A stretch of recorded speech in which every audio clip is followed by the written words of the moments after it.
Praise lord అందరికీ. ప్రియమైన దేవుని బిడ్డలారా, ఈ దేవాది దేవుడు మనకు మరొక్కసారి ఆయన వాక్యాన్ని ధ్యానించుకున్నటకు, ఆయన కృపలో జీవించుటకు, ఆయన చూపిస్తున్న కృపను బట్టి ఆయనకే స్తుతి మహిమ ఘనత చెల్లును గాక. ఒకసారి చిన్న ప్రార్థన చేసుకొని మనం వాక్యంలోకి వెళ్ళిపోదాము. అందరం కళ్ళు మూసుకున్నట్లయితే చిన్న ప్రార్థన చేసుకుందాం. పరిశుద్ధుడా, పరిశుద్ధుడా, ప్రేమ నమ్మకం కలిగిన తండ్రి, మీ పరిశుద్ధమైన పాదాలకు వందనాలు. దేవా, ఈ యొక్క వాక్యాన్ని ధ్యానించుకుంటూ నాయన మీరు చూపిస్తున్న కృపను బట్టి మీకు వందనాలు, కృతజ్ఞతాస్తుతులు, స్తోత్రాలు. తండ్రి, నాయన మరి వింటున్న ప్రతి ఆత్మను మీ చేతికి అప్పగించుకుంటూ, నాయన మరి ప్రతి బిడ్డను మీ చేతికి అప్పగించుకుంటూ మీ పరలోకంలో జ్ఞాపకం ఉంచుకోమని నన్ను నేను తగ్గించుకుంటూ మీ నామాన్ని హెచ్చించు అతి పరిశుద్ధమైన యేసే నామములో అడిగి వేడుకుంటున్నాము తండ్రి, ఆమేన్. ప్రియమైన దేవుని బిడ్డలారా, దేవుడు ఈరోజు మనకు ఒక మంచి సమయాన్ని మనకు దేవుడు ఇచ్చాడు. ఒకసారి ఆయన వాక్యాన్ని మళ్ళా వాక్యపు వెలుగులో నడవడానికి, వాక్యంలో ఉన్న సత్యాన్ని తెలుసుకోవడానికి దేవుడు మనకు ఇచ్చిన సమయాన్ని బట్టి ఆయనకి స్తుతి మహిమ ఘనత చెల్లును గాక. ఈరోజు దేవుడు ఏర్పాటు చేసిన వాక్య భాగం వచ్చేసి ప్రసంగి 5వ అధ్యాయము 1వ వచనం. మరి ఒక్కసారి నేను వాక్య భాగాన్ని నేను వినిపిస్తాను. ప్రసంగి 5వ అధ్యాయము 1వ వచనం నేను చదువుతాను వాక్యాన్ని. నీవు దేవుని మందిరమునకు పోవునప్పుడు నీ ప్రవర్తన జాగ్రత్తగా చూచుకొనుము. బుద్ధిహీనులు అర్పించినట్లుగా బలి అర్పించుట కంటే సమీపించి ఆలకించుట శ్రేష్టం. వారు తెలియకయే దుర్మార్గపు పనులు చేయుదురు. ప్రియమైన దేవుని బిడ్డలారా, దేవుడు ఈరోజు మనకు ఆత్మీయంగా ఎదుగుదలకు, ఆత్మీయమైన పాటలు నేర్చుకుంటకు దేవుడు మనకు ఒక అద్భుతమైన మనకు వాక్యాన్ని దేవుడు మనకి ఇస్తున్నాడు. మరి ఒక్కసారి నేను వాక్య భాగాన్ని చదివి వినిపిస్తాను. దయచేసి అందరూ పరిశుద్ధ గ్రంథము ఈ సమయాన్ని మీ చేతిలో ఉన్నట్లయితే దయచేసి చూడగలరు. ప్రసంగి 5వ అధ్యాయము 1వ వచనము. నీవు దేవుని మందిరమునకు పోవునప్పుడు నీ ప్రవర్తన జాగ్రత్తగా చూచుకొనుము. బుద్ధిహీనులు అర్పించినట్లుగా బలి అర్పించుట కంటే సమీపించి ఆలకించుట శ్రేష్టం. వారు తెలియకయే దుర్మార్గపు పనులు చేయుదురు.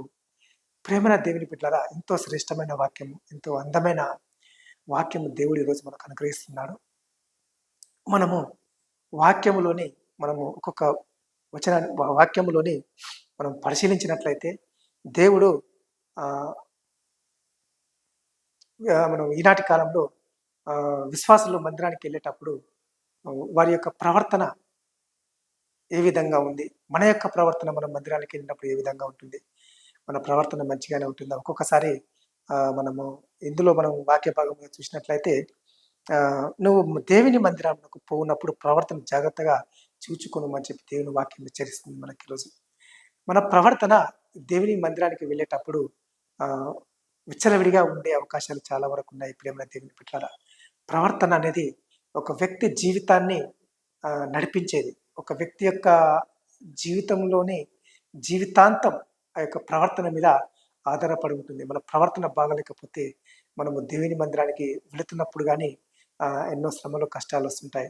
ఆదివారం రాగానే మనం మందిరానికి వెళ్ళే సమయంలోనే సాతాను శోధన కనిపిస్తూ ఉంటుంది, నిద్రమబ్బు వస్తూ ఉంటుంది, అన్నం తినాలనిపిస్తుంది, యాష్టకు మొత్తం ఒళ్ళు మొత్తము ఏదో బరువులా కనిపిస్తుంది.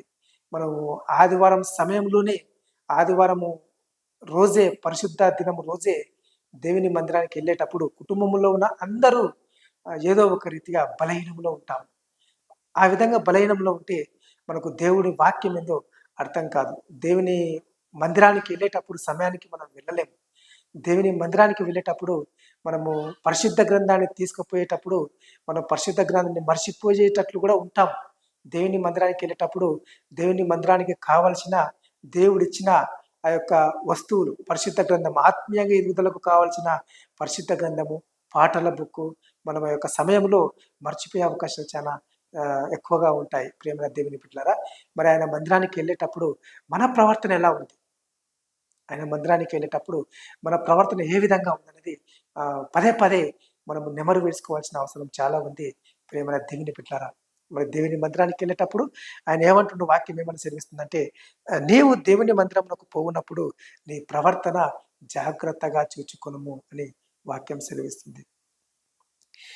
బుద్ధిహీనులు అర్పించినట్లుగా బలి అర్పించుట కంటే, బుద్ధిహీనులు, ఇక్కడ బుద్ధిహీనులు అంటే ఎవరంటే బుద్ధి లేనివారు, అంటే దేవుడు ఉన్నాడా అని చెప్పి అనుమానంతో బ్రతుకుతున్నవారు, దేవుడు నా దిక్కు చూస్తలేడు అని చెప్పి అనుమానంతో దేవునిలో ఎదుగుతున్నవారు, దేవుడు నా మాటలు వింటలేడు అని చెప్పి అనుమానంతో దేవుని పైనే దేవునికి వారి యొక్క బాధలు విన్నవించుకుంటేనే దేవుని పైన విశ్వాసం ఉండి లేనట్లుగా ఉండేవారు బుద్ధిహీనులు అంటే. బుద్ధిహీనులు అంటే ఇంకో విధంగా చెప్పాలంటే, నేను మందిరానికి రాను, నువ్వు వెళ్ళు, నా కానుక నువ్వు తీసుకుపోయి దేవుని మందిరంలో ఇచ్చే అని చెప్తుంటారు. బుద్ధిహీనులు ఏ విధంగా ఉంటారంటే, దేవుని గురించి దేవుని వాక్యం వినకుండానే నాకు దేవుని వాక్యం తెలుసులే, నేను దేవుని పూర్తిగా ఎరిగి ఉన్నానని చెప్పి అంటూ ఉంటారు. అలాంటి వారు ఏం చేస్తుంటారంటే బలి అర్పణకి వస్తారు. ఇక్కడ బలి అంటే ప్రేమ దేవుని బిడ్డలారా, దేవునికి కానుకగా సమర్పించుకునేది. బలి అంటే ఇక్కడ మనము చూసినట్లయితే ఆ యొక్క పదాన్ని, యొక్క దేవుడు ఇచ్చిన వర్డును మనము గమనించినట్లయితే దేవునికి కానుకగా సమర్పించుకోవడం. మరి మనము కానుకగా సమర్పించుకోవడం అంటే చాలామంది విశ్వాసుల మందిరానికి రాకుండానే ఇంటి దగ్గరనైతే కానుకలు పంపిస్తుంటాం.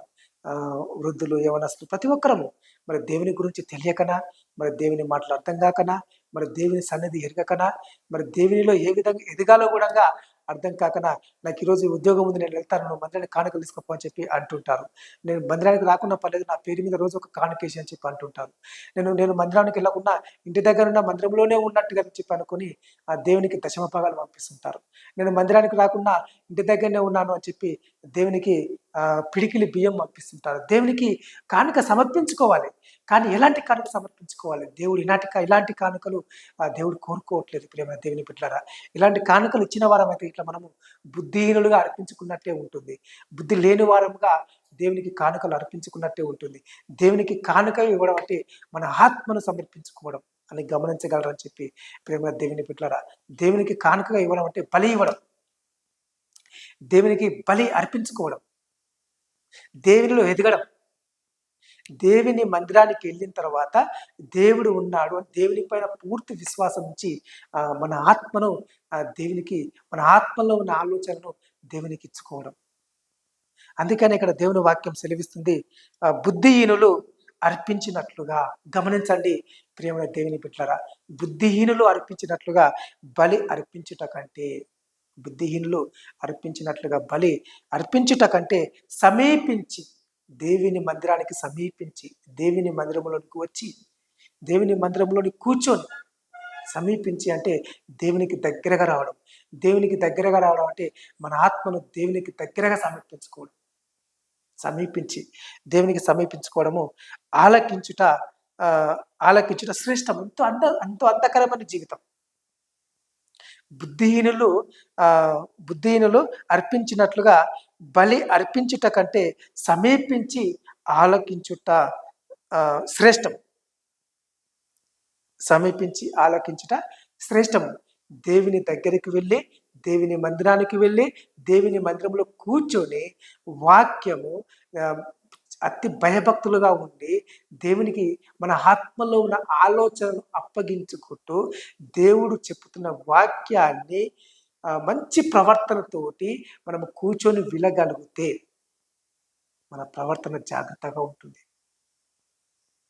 ప్రేమన దేవుని బిడ్డలారా, మన ప్రవర్తన జాగ్రత్తగా లేకపోతే, మన ప్రవర్తన అసహ్యంగా ఉన్నట్లయితే, మన ప్రవర్తన దేవునికి నచ్చినట్లుగా లేనట్లయితే మనకు ఎంత వాక్యం విన్నా వ్యర్థమే అని చెప్పి వాక్యం సెలవిస్తుంది. ప్రేమన దేవుని బిడ్డలారా, అందుకనే గమనించండి, మనము దేవుని దగ్గరికి వెళ్ళేటప్పుడు, నీవు దేవుని మందిరంలోనికి వెళ్ళినప్పుడు ఏ విధంగా ఉండాలి, మన ప్రవర్తన ఏ విధంగా ఉండాలని చెప్పి మనము ఈరోజు ఒక్కసారి మనం చూసినట్లయితే, మన ప్రవర్తన దేవుని మందిరంలోకి వెళ్ళేటప్పుడు దేవుని యందు భయభక్తులు కలిగి వెళ్ళాలి. మనము దేవుని మందిరంలోనికి వెళ్ళేటప్పుడు మన ప్రవర్తన జాగ్రత్తగా చూసుకోవాలి. దేవుని మందిరంలోనికి వెళ్ళేటప్పుడు మన ప్రవర్తనను జ్ఞాపకం చేసుకున్నట్లయితే, మన ప్రవర్తనలో భాగంగా బైబిల్‌ని గూడా మర్చిపోయే అవకాశాలుంటాయి ప్రియమైన దేవుని బిడ్డలారా. దేవునికి మందిరంలోనికెళ్ళేటప్పుడు మనము పరిశుద్ధ గ్రంథాన్ని చేతిలో పట్టుకొని వెళ్ళాలి. దేవుని మందిరంలోనికెళ్ళేటప్పుడు మనం అనాలోచనగా ఎళ్ళకూడదు. దేవుని మందిరంలోకెళ్ళేటప్పుడు మనము ఆహ్, సెల్ ఫోన్‌ను సైలెంట్ మోడ్‌లో ఉంచుకోవాలి. లేక సెల్ ఫోన్ స్విచ్ ఆఫ్‌లో ఉంచుకోవాలి. కొంతమంది విశ్వాసులు దేవుని మందిరంలోకొచ్చిన తర్వాత వాక్యమే సెల్ ఫోన్‌లో చూస్తూ ఉంటారు. కొంతమంది విశ్వాసులు దేవుని మందిరంలోకొచ్చిన తర్వాత పాటలు సెల్ ఫోన్‌లో చూసుకుంటూ పాడుతుంటారు. ఎందుకంటే, ఏ మాట ఎందుకు గుర్తు చేస్తున్నా అంటే, ఒక్కసారి మనం వాక్యం చూస్తాం. వాక్యము ఆహ్, చెప్తున్నప్పుడు వాక్యాన్ని రిఫరెన్స్ మొబైల్‌లో చూసిన తర్వాత మళ్ళీ దేవుని వాక్యము వినేటప్పుడు మన మనస్సనేది మళ్ళా మొబైల్‌లో ఇంకేదో చూడాలని చెప్పి ఆశగా ఉంటుంది. మందిరంలో కూర్చున్న తర్వాత గూడంగా మన మనసు మొబైల్‌లోకి ఎళ్ళిపోతుంది. అందుకనే ప్రేమ దేవుని బిడ్డలారా హెచ్చరిస్తున్నాడు ప్రసంగి 5వ అధ్యాయము 1 వచనం ప్రకారము, నీవు దేవుని మందిరములోకి వెళ్ళినప్పుడు నీ ప్రవర్తన జాగ్రత్తగా చూచుకొనుము. అంతేకాకుండా దేవుని మందిరములోకెళ్ళిన తర్వాత బుద్ధిహీనులు ఆహ్, అర్పించినట్లుగా, బుద్ధి లేని వారు అర్పించినట్లుగా, కొంతమంది బుద్ధి లేని వారు అర్పించినట్లు అర్పించుకోవడం. బుద్ధిహీనులు అర్పించినట్లుగా బలి అర్పించుట కంటే, బుద్ధిహీనులు అంటే సరియైన భక్తి లేనివారు. బుద్ధిహీనులు అంటే సగం సగం భక్తి ఉన్నవాళ్ళు. బుద్ధిహీనులు అంటే దేవుడంటే పూర్తిగా విశ్వాసం లేనివాళ్ళు. బుద్ధిహీనులు అంటే పూర్తిగా దేవుడంటే ఏందో తెలియని వారు. బుద్ధిహీనులు అంటే దేవుడి గురించి యథార్థంగా తన హృదయంలో ఉంచుకోలేని వారు. బుద్ధిహీనులంటే నా దిక్కు దేవుడు చూస్తుండా, చూడట్లేదని చెప్పి ఎన్నిసార్లు వాక్యం విన్నా గాని బుద్ధిహీనులుగా ప్రవర్తిస్తుంటారు. బుద్ధిహీనులు అంటే దేవునికి మందిరానికెళ్ళేటప్పుడు యథార్థంగా యథార్థ హృదయం కలిగి లేనివారు. అలాంటి వారు బలి అర్పించుట కంటే, ఆ విధంగా ఉండి బలి అర్పించుట కంటే, ఆ స్థితిలో ఉండి బలి అర్పించుట కంటే, ఆయన దగ్గరికి సమీపించి ఆయన వాక్యాన్ని ఆలకించుట శ్రేష్టం. ఆయన మందిరంలోనికొచ్చి యథార్థంగా కూర్చొని, ప్రవర్తనను జాగ్రత్తగా చూసుకొని, చక్కగా కూర్చొని, బయటి ప్రపంచాన్ని మర్చిపోయి, బయటి లోకాన్ని మర్చిపోయి, బయట ఉన్న అనాలోచితమైన క్రియలను మర్చిపోయి, లోకములో ఉన్న చెడు తలంపులను మర్చిపోయి, లోకములో ఉన్న చెడు అలవాట్లను మర్చిపోయి, ఒక్కసారి దేవుని మందిరంలో ప్రవర్తన జాగ్రత్తగా చూసుకుంటూ, నేను దేవుని మందిరానికి ఎళ్తున్నట్లయితే, దేవుడంటే ఏదో అర్థమవుతది మనకు. దేవుని వాక్యం అంటే ఏదో అర్థమవుతది మనకు. మనం ఏ స్థితి నుండి ఏ స్థితికొచ్చామో దేవుడు మనకు నేర్పుతాడు. అందుకనే దేవుని వాక్యం సెలవిస్తుంది. నీవు మందిరానికి పోవున్నప్పుడు జాగ్రత్తగా ఉండండి. జాగ్రత్తగా వినండి ప్రియమైన దేవుని బిడ్డలారా. నీవు మందిరానికి పోవున్నప్పుడు నీ ప్రవర్తన జాగ్రత్తగా చూచుకొనుము. దేవుడు అదే మాట అదే వచనంలో మళ్ళీ ఇంకేమంటుండు? బుద్ధిహీనులు అర్పించినట్లుగా, మతి స్థిమితం లేని వాళ్ళు, దేవుడంటే పూర్తిగా తెలియని వాళ్ళు, దేవుడంటే సగం సగం తెలిసిన వాళ్ళు, దేవుని వాక్యం అంటే పూర్తిగా అవగాహన లేని వాళ్ళు, బుద్ధిహీనులు అర్పించుట కంటే అర్పించినట్లుగా, బుద్ధిహీనులు గమనించండి ప్రేమ దేవుని బిడ్డలారా వాక్యాన్ని. బుద్ధిహీనులు అర్పించినట్లుగా బలి అర్పించుట కంటే, బుద్ధిహీనులు అర్పించినట్లుగా బలి అర్పించుట కంటే సమీపించి, ఆయన సన్నిధికి సమీపించి, ఆయన పరలోకానికి సమీపించి, ఆయన మందిరంలోనికి సమీపించి, ఆయన పాదాల దగ్గరికి సమీపించి, ఆయన ఆత్మలోనికి సమీపించి, ఆలకించుట అంటే వినుట, ఆయన వాక్యాన్ని వినుట, ఆయన వాక్యంలో లీనమవుట, ఆయన వాక్యములోనూ మన జీవితాన్ని లీనం చేసుకొనుట ఎంతో శ్రేష్టం. ఎంతో అందమైన జీవితం. ఎంతో తృప్తికరం. ఇలాగుండాలని చెప్పి దేవుని వాక్యం చెల్లిస్తుంది. ప్రేమైన దేవుని బిడ్డలారా, మరి ఒక్కసారి నేను ప్రసంగి 5వ అధ్యాయంలోని 1వ వచనం మరి ఒక్కసారి చదివి వినిపిస్తాను. ప్రసంగి 5వ అధ్యాయం 1వ వచనము. నీవు దేవుని మందిరమునకు పోవునప్పుడు నీ ప్రవర్తన జాగ్రత్తగా చూచుకొనుము. బుద్ధిహీనులు అర్పించినట్లుగా బలి అర్పించుట కంటే సమీపించి ఆలకించుట శ్రేష్టము. వారు తెలియకయే దుర్మార్గపు పనులు చేయుదురు. వారు తెలియకయే అంటే దేవుని గురించి తెలియకయే, దేవుని చిత్తం తెలియకనే, దేవుని వాక్యం తెలియకనే, దేవుడు అంటే ఏందో పూర్తిగా ఎరగకనే దుర్మార్గపు పనులు చేస్తూ ఉంటారు. దుర్మార్గపు బలులు అర్పిస్తూ ఉంటారు. అలా అర్పించుట కంటే, ఆ విధంగా అర్పించుట కంటే ఆయన దగ్గరికి సమీపించి, ఆయన పాదాల దగ్గరికి సమీపించి, ఆయన సన్నిధికి సమీపించి ఆలకించుట శ్రేష్టం. ఒకవేళ ఇంతవరకు నీవు దేవుని మందిరానికి వెళ్ళినప్పుడు, పోవునప్పుడు ఏ విధంగా ఉన్నావో పరీక్షించుకో. నీ ప్రవర్తన ఏ విధంగా ఉంది? నీ ప్రవర్తన అడ్డదిడ్డంగా పెట్టుకొని దేవుని వాక్యం అర్థం కావట్లేదని చెప్పి నువ్వు ఆలోచిస్తున్నావా? నీ ప్రవర్తన సరిగ్గా లేకుండానే నాకు దేవుడు అంటే ఏందో ఇంకా అర్థం కావట్లేదు ఆలోచిస్తున్నావా ఈరోజు? నీ ప్రవర్తన దేవుని సన్నిధిలో సరిదిద్దుకోలేకనే ఆ దేవుని వాక్యం అంటే ఏదో నాకు తెలియని చెప్పి ఆలోచిస్తున్నావా? నేను ఎలా బలి అర్పించాలని చెప్పి ఆలోచిస్తున్నావా? నా బలి దేవుడు ఇంకా తీసుకోవట్లేదని చెప్పి ఆలోచిస్తున్నావా? నేను ఎన్ని రకాలుగా దశమ భాగాలు పంపించినా కానీ దేవుడు నా వైపు చూసలేదని చెప్పి ఆలోచిస్తున్నావా? నేను ప్రతి వారం మందిరానికి వెళ్ళి కానుకలు ఇస్తున్నా కానీ దేవుడు నా కుటుంబంలో ఆశీర్వాదం దీవెన ఇవ్వట్లే అని చెప్పి ఆలోచిస్తున్నావా? అవును, ప్రియమైన దేవుని బిడ్డల, నువ్వు ఈరోజు ఏ స్థితిలో ఉన్నావు? నీ ప్రవర్తన ఏ స్థితిలో ఉంది? నువ్వు అర్పించే బలి ఏ స్థితిలో ఉంది? నువ్వు దేవునికి దగ్గరగా సమీపిస్తున్నావా? ఒక్కసారి ఈ వాక్యం వింటున్న ప్రేమన దేవుని బిడ్డారా, ఒక్కసారి మరణం చేసుకోండి. ఒక్కసారి గత జీవితాన్ని జ్ఞాపకం చేసుకోనండి. ఒకసారి గత జీవితంలో నీ ప్రవర్తన ఏ విధంగా ఉందో జ్ఞాపకం చేసుకోండి. ఎన్న ఈ కొద్ది మాట నాతో పాటు ప్రార్థనలు ఏకీభవించండి. పరిశుద్ధుడా, ప్రేమ నమ్మకం కలిగిన తండ్రి, మీ పరిశుద్ధమైన పాదాలకు వందనాలు ప్రభువా. అవును దేవా, ఈరోజు మీ వాక్యం నేను సంపూర్ణంగా విన్నాను దేవా.